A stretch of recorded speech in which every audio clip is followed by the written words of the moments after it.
la chaleur insoutenable du Festival d'Avignon 2022 avec payturdelair.tv. Nous sommes allés aujourd'hui à la rencontre d'André Fauquenois, comédien, ainsi que Guillaume Collignon, assistant metteur en scène, mais également comédien sur de nombreuses pièces. Guillaume, en quelques mots, rappelez-nous les conditions, les circonstances de notre première rencontre. Eh bien, la première fois, je crois que on était beaucoup plus jeunes, c'était il y a 10 ans. N'en parlez pas. Et c'était à l'occasion d'un spectacle que je jouais avec le metteur en scène de notre pièce, Jean-Hervé Appéré. On jouait Moustique et Mastoc et c'était 1929. Voilà, un spectacle sur le cinéma muet, enfin le passage du muet au parlant. Voilà, depuis, bien des pièces ont été présentées, travaillées, oui, rappelez-nous en quelques-unes peut-être. Depuis, on a scindé avec le Comédien et compagnie et on a monté depuis l'Odyssée d'Ulysse, le Malade imaginaire, les Femmes savantes et le spectacle qu'on vient présenter, La Folle de Chaillot de Jean Giraudoux. Voilà, très beau spectacle bien sûr que nous recommandons à tous les programmateurs du Grand Est. Nous sommes également, je le rappelle, avec André Fauquenois, comédien. Rappelez-nous le rôle que vous jouez et peut-être, disons, votre intégration dans cette belle compagnie. Dans La Folle de Chaillot, moi je joue le chiffonnier, le sauveteur du pont de l'Alma et un président. Voilà, et cette compagnie, moi je travaille avec depuis 2013, donc depuis la création de l'Odyssée. Ensuite j'ai été également sur le Malade imaginaire, les Femmes savantes et maintenant sur La Folle de Chaillot. Voilà, donc je rappelle que toute cette belle équipe travaille sous la direction de Jean-Hervé Appéré, que nous n'avons pas pu recevoir aujourd'hui avec payturdelair.tv. Il est occupé par ailleurs. Et rappelez-nous quand même en quelques mots toujours le scénario, on va dire, de cette belle pièce, La Folle de Chaillot. Le pitch de La Folle de Chaillot, c'est un texte de Jean Giraudoux.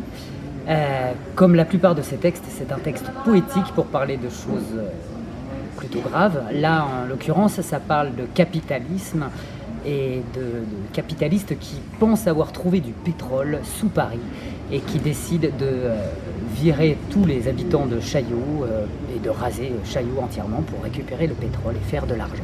Et on va dire des choses un peu actuelles même, hein. On y retrouve quand même des éléments d'événements qui pourraient avoir lieu aujourd'hui. Oui, tout à fait. Avec étonnamment très actuel. Voilà. Avec un côté très très poétique, notamment dans la langue et puis même dans l'histoire.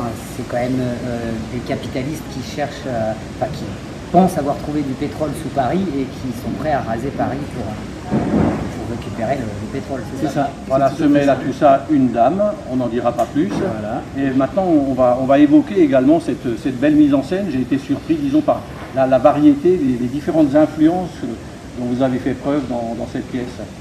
Alors oui, effectivement, Jean-Hervé tenait à travailler sur l'aspect le théâtre de Meyerhold, donc quelque chose de corporel, de visuel. On a travaillé un peu dessus. On a travaillé aussi sur la danse, les chorégraphies avec Sophie Pécou. On a eu un magnifique compositeur qui s'appelle Raphaël Bancou. J'allais dire, à un moment donné, on est un peu dans un aspect comédie musicale. Tout à fait. Ouais.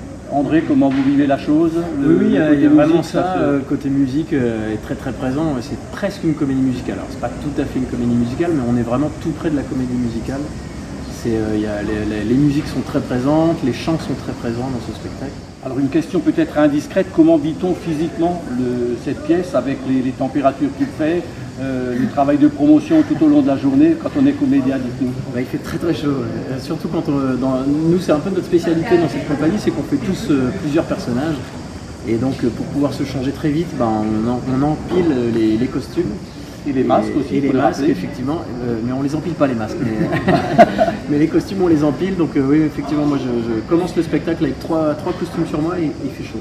Alors une question pour vous, Guillaume, la dernière. Dites-nous peut-être trois éléments, trois arguments pour séduire le public et surtout séduire les programmateurs qui régulièrement se confient ou viennent nous voir pour en savoir plus sur payturdelair.tv.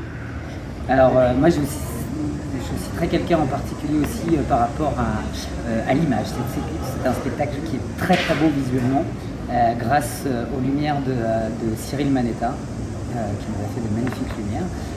Donc il y a quelque chose de très visuel dans ce spectacle. Un deuxième argument, La langue est magnifique, la langue de Giraudoux, c'est quelque chose d'étonnant. C'est poétique. On pourrait penser un peu désuet, mais c'est très cinglant. Et moderne en même temps. Et moderne en même temps, je pense. Et puis si je peux me permettre, je vais vous glisser un troisième argument. Je crois que c'est la dynamique, tous ces mouvements, je veux dire l'énergie que vous y mettez tous. Et on vous en félicite d'ailleurs et le public s'y retrouve. Alors ça, effectivement, j'aurais pas pu le dire. Non, mais c'est vrai parce qu'on ne s'en rend pas compte, c'est notre énergie de troupe. Que vous avez depuis longtemps d'ailleurs. Et qu'on conserve et qu'on travaille toujours. Donc effectivement, j'aurais pas pu sortir cet argument. Merci beaucoup. En tout cas, merci d'être venu nous rejoindre sur payturedolaire.tv et on espère bien sûr retrouver toute cette joyeuse troupe. Rappelez-nous le nom de la compagnie. Comédiens et compagnie. Sur le Grand Est, toujours en compagnie de payturedolaire.tv.